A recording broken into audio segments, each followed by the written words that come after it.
नमस्कार बच्चों, स्वागत है आप सभी का आपके अपने चैनल श्री केयर इंस्टीट्यूट पर, जहां हम हिंदी के महत्वपूर्ण प्रश्नोत्तर को सरल और मज़ेदार तरीके से समझते हैं। तो आज हम पढ़ने जा रहे हैं हिंदी का पाठ 24 महर्षि परशुराम। हमने इससे पहले के 23 पाठों पर वीडियो बना दिए हैं। अगर आपने नहीं देखे हैं तो आई बटन पर क्लिक करके देख लीजिए। साथ ही आप शुरू करते हैं अभ्यास कार्य। चलिए, पहला है बोध प्रश्न। बोध प्रश्न में पहला प्रश्न है, निम्नलिखित शब्दों के अर्थ शब्दकोश से खोजकर लिखिए। देखिए, पौराणिक, पुराणों में लिखित या वर्णित। अक्षय, जिसका कभी नाश न हो। प्रपितामह यानी दादा के पिता। पितामह यानी दादा, जो अपने पिता के पिता होते हैं। अस्त्र, फेंक कर चलाए जाने वाला। शस्त्र, हाथ से चलाए जाने वाला। संस्थापक, स्थापना करने वाले। बलिष्ठ यानी बलशाली या शक्तिशाली। सनातन यानी प्राचीनतम या आदिकाल से। भार्गव यानी भृगु वंश के वंशज। चिरंजीवी, सदैव जीवित रहने वाला। अपराजेय, कभी भी पराजित न होने वाला। चिरस्मरणीय, लंबे समय तक याद रखने वाला। दिव्यास्त्र, देवीय अस्त्र। आगे देखेंगे। प्रश्न 2, निम्नलिखित प्रश्नों के उत्तर लिखिए। पहला है, महर्षि परशुराम का जन्म किस तिथि एवं किस स्थान पर हुआ था? तो उत्तर होगा, महर्षि परशुराम का जन्म त्रेता युग में वैशाख शुक्ल तृतीया को मध्य प्रदेश के इंदौर के निकट जानापाव में हुआ था। अगला है, महर्षि परशुराम के माता पिता कौन थे? तो उत्तर होगा, महर्षि परशुराम के पिता का नाम महर्षि जमदग्नि व माता का नाम रेणुका था। बालक परशुराम ने किससे शिक्षा प्राप्त की? तो उत्तर होगा, बालक परशुराम ने भगवान शिव से शिक्षा प्राप्त की। अगला है, महर्षि परशुराम ने किस किस को शस्त्र विद्या सिखाई थी? उत्तर होगा, महर्षि परशुराम ने देवव्रत यानी कि भीष्म पितामह, द्रोणाचार्य, कर्ण आदि को शस्त्र विद्या सिखाई। आगे देखेंगे, महर्षि परशुराम में कौन कौन से गुण थे? उत्तर होगा, महर्षि परशुराम ने सामाजिक एकता और उत्थान के लिए महत्वपूर्ण कार्य किया। इनके प्रमुख कार्यों में मानवीय सद्गुण की प्रतिष्ठा के साथ साथ शस्त्र और शास्त्र की शिक्षा भी दी। मानव जीवन में संतुलन एवं सार्थकता की निरंतरता बनाए रखने की शिक्षा का मुख्य उद्देश्य रहा है। उन्होंने सामाजिक उत्थान की दृष्टि से दक्षिण भारत के समुद्री तटवर्ती निवासरत उपेक्षित जनसमूह को संगठित किया। उन्हें शिक्षित और संस्कारित कर समाज की मुख्य धारा में सम्मिलित किया। अगला प्रश्न देखिए, शस्त्र और शास्त्र ज्ञान का समन्वय क्यों आवश्यक है?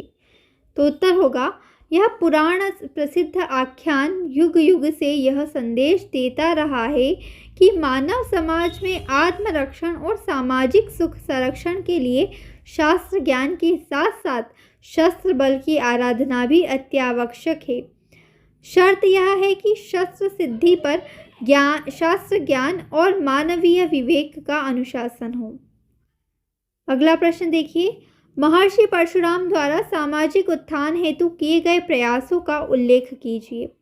उत्तर होगा, महर्षि परशुराम ने सामाजिक उत्थान की दृष्टि से तत्कालीन दक्षिण भारत के समुद्र तटवर्ती निवासरत उपेक्षित जनसमूह को संगठित किया। उन्हें शिक्षित और संस्कारित कर समाज की मुख्य धारा में सम्मिलित किया। अगला प्रश्न देखिए, केरल और अरुणाचल प्रदेश से महर्षि परशुराम का क्या संबंध है? लिखिए।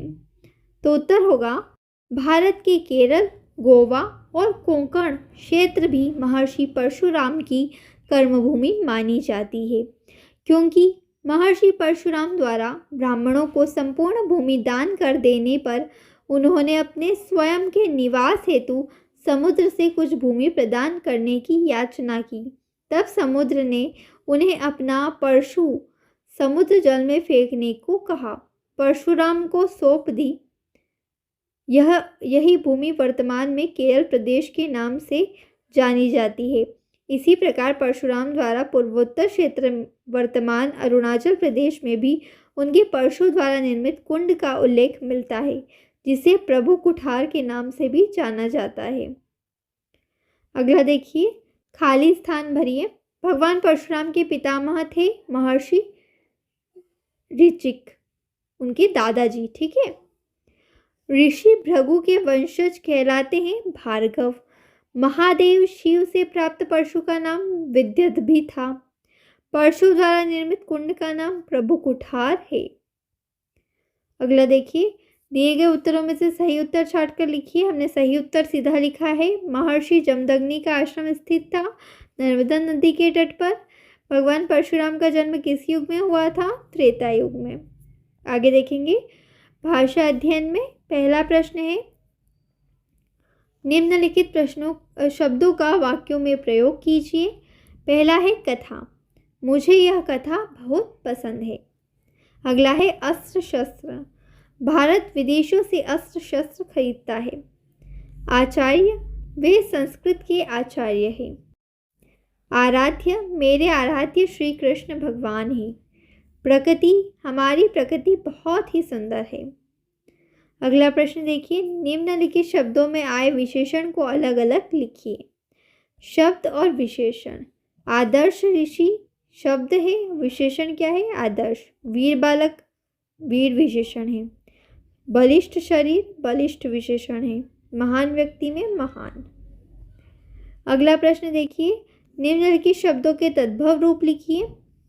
देखिए, परशु फरसा, मात्र माता, मनुष्य मानव, गौ गाय, पितृ पिता।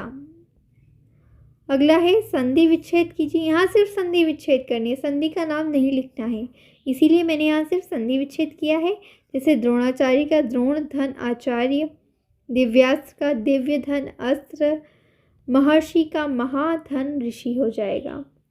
अगला प्रश्न क्या है, पाठ में आए हुए योजक चिन्ह वाले शब्दों की सूची बनाइए। जैसे शस्त्र शास्त्र, हमने वो लिखे हैं शस्त्र प्रयोग, शस्त्र शक्ति, शास्त्र ज्ञान, शस्त्र सिद्धि और शस्त्र बल। तो बच्चों, यह था इस पाठ का अभ्यास कार्य जो कि हमने पूरा कर लिया है और मुझे उम्मीद है कि यह वीडियो आपको पसंद आया होगा। आपके सभी सवालों के जवाब भी आपको मिल गए होंगे। अगर यह वीडियो अच्छा लगा हो तो इसे लाइक करिएगा, अपने दोस्तों के साथ शेयर ज़रूर करिएगा। और अगर आपको कोई भी प्रश्न हो तो मुझे कमेंट में ज़रूर पूछिए, मैं पूरी कोशिश करूँगी आपके प्रश्न का जवाब देने की। मिलते हैं अगले वीडियो में, तब तक के लिए पढ़ते रहिए, सीखते रहिए और आगे बढ़ते रहिए। धन्यवाद।